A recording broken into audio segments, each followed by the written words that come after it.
Is 2021 the year that schools finally prioritize social and emotional learning to that of academic achievement? I'm joined here by Kyle Wagner, PBL specialist. We're both based in Hong Kong. We're both also very lucky to be speaking at the 21st Century Learning Conference, to where we're going to be co-facilitating a workshop on the social and emotional needs of students. And the cool thing about it is it's a design thinking workshop. We're going to get 4 sessions with these 10 schools and their senior leadership to start designing projects that can hopefully improve or at least raise the awareness around the needs of these students. But what really prompted this conversation for me, Kyle, is that pre-pandemic, a lot of schools talked about the social and emotional needs of students. They changed the names of homeroom teachers to pastoral leaders, but the job responsibilities for these people didn't change.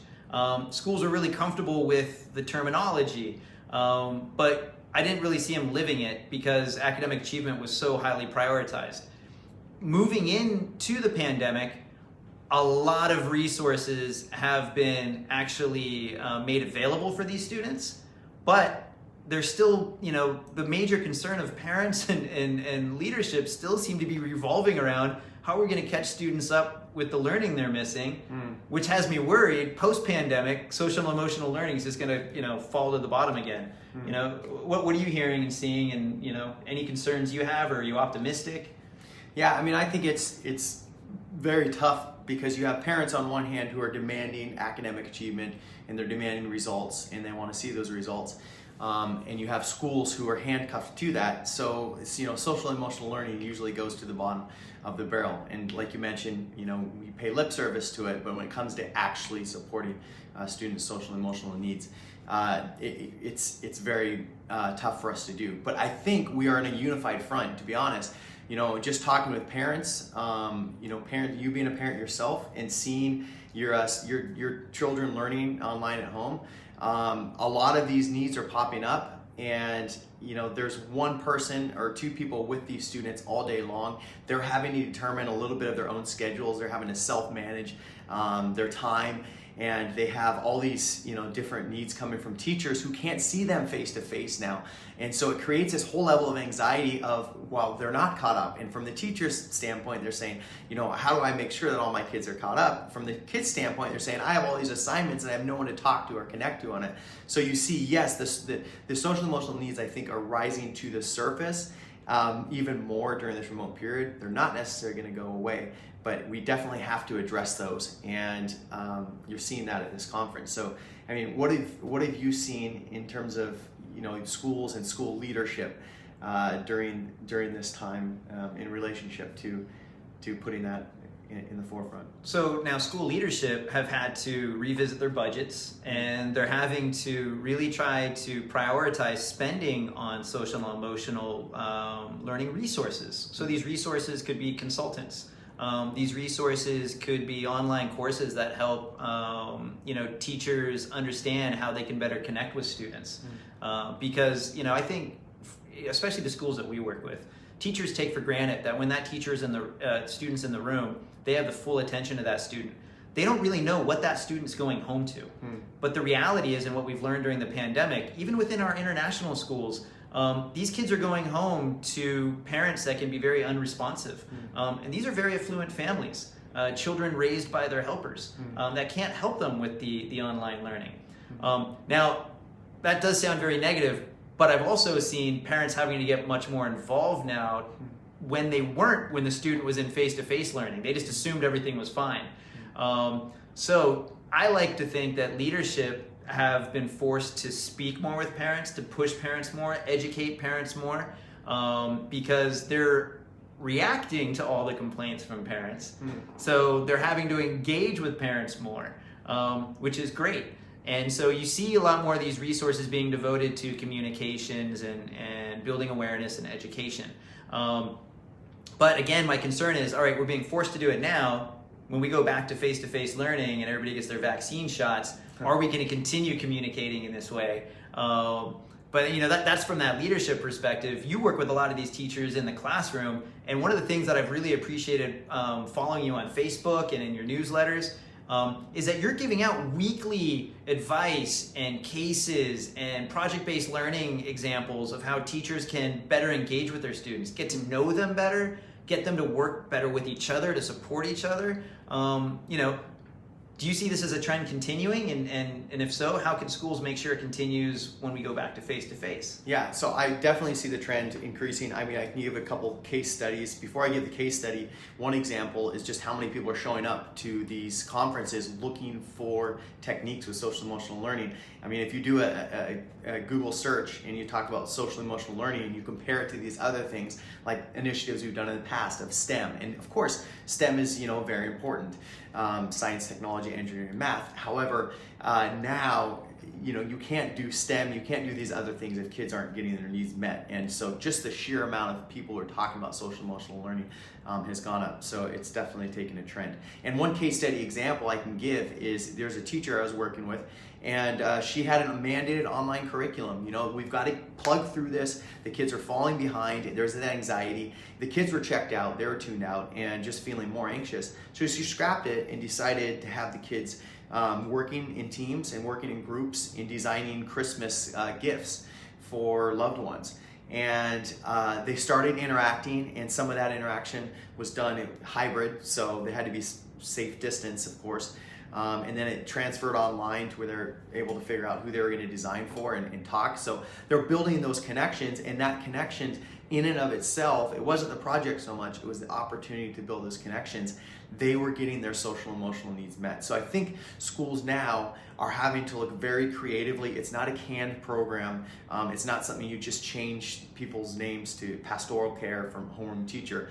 You've actually got to have some approaches, some ways to build those connections in community. So do you see, in terms of community, how do you see these communities now forming as we go back into school, if we go face to face?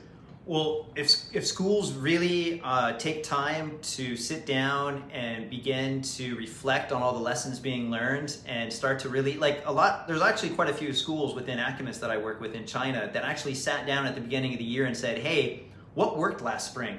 What do we need to continue doing? Because the likelihood of going back to remote, which did happen, because China, even though on that lockdown they thought they were out of it, Beijing's in lockdown again. Primary students can't go to school. I think, again, they're only looking at grades 11 and 12, just like we're in Hong Kong.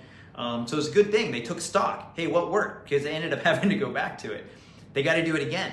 And now what they got to be doing is looking at this fact that when they do things like project-based learning, which really fosters that small group work, a lot of that is happening online. And in fact, you want to have a lot of that happening outside the classroom. And you want students engaging with each other and working with each other in these online communities.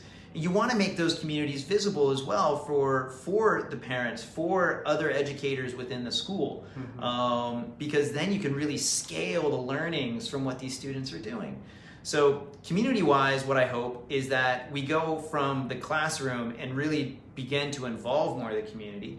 As we move to post-pandemic, teachers keep all these online tools. But I do have one last concern, is the fact that because of this intense pressure of how is my student going to catch up on everything they've missed from the parents, schools, for people that think the return to face-to-face is going to be, a godsend, for teachers and students is probably going to be a nightmare. And I hear this from leaders because that's information coming from the community. So there's a lot of good that can come from this if the community is working together. But a lot of concern is really raising around the fact that when they do go back, students and teachers are going to bear the brunt of it, not leadership. Leadership are responding to the parents' concerns. Who's going to protect those teachers? We got to do some design thinking around that. And do you mean a nightmare for the teachers because of the parental pressure, or because the kids have been in this remote environment for so long that they're going to have new pressing needs? What do you mean by the nightmare? So the nightmare is going to be, there's going to be a bit of a combination. There's going to be a pressure for them to maintain a lot of the positive elements of remote learning, but do it in a hybrid way, right? There's going to be pressure to help them catch up. So potentially, if they're using this hybrid way of delivering curriculum, the expectation could be that students could be working a lot more out of school. So now students are doing double the work, teachers are doing double the work. And I really feel they're going to bear the brunt of a lot of the pressure that's being poured onto senior leadership at this stage. And I really hope that everybody's very mindful of the fact that running a hybrid style classroom can be amazingly empowering, but who's going to be watching out for the students to make sure they get a breather? Who's going to be watching out for the teachers to make sure that that master schedule doesn't overburden them in terms of with their coursework and their responsibilities towards their students. I do hope, though, we see things like where a lot of schools have done a triage of students, and they've started assigning those students that they're most concerned about to actual other teachers and senior leadership. I hope what happens is that triaging moves away from the teachers to senior leadership. And now senior leadership have to be responsible for 10 students each and checking in with them. And because that's going to be a real good way to keep fingers on the pulse. Yeah, and I've seen schools that have done that where they've spread out the whole mentorship and addressing of social and emotional needs across the whole school. So everybody has a touch point with the students. And again, to that community focus, so that you're right, teachers aren't bearing the brunt of this, students aren't bearing the brunt of this. It's a community type of focus. And I think that's one of the outcomes that we've had from remote learning. You've got people who have had to tune in and teach other people's kids because they've been stuck on different parts of the world and they're not in the right time zone to do that. So first, how do we actually create that community when we go back to school? If that means delegating different roles, if that means pairing teachers together, or maybe not taking 25 different classes and 25 different lessons, but really honing some of those together and creating some really deep, meaningful experiences for students so that they're not feeling like they're being pulled all these different directions. So it's really kind of a shared responsibility. And I'm hopeful, actually, that schools are able to do this and form those small communities and take what we've learned, that kids can learn anytime, any place, and really center it more on, well, how do we really build those capacities in students in the relationships to make that happen. Awesome. Kyle, thank you so much for participating with me in this conversation. If you guys want to continue this conversation with Kyle and I, we are presenting at the 21st Century Learning Online Conference. There's still plenty of time to register. I'm going to be putting in a promo code into this post so you can get a 25% off discount if you want to join any of these sessions. And again, we welcome you to join our design thinking session. There's still room for you to join the other 10 schools and school leaders there. And that said, we wish you a very good start to the year if you're a Southern Hemisphere school, and just getting through this year, being mindful of what's going to be ahead of you in 2021, 2022.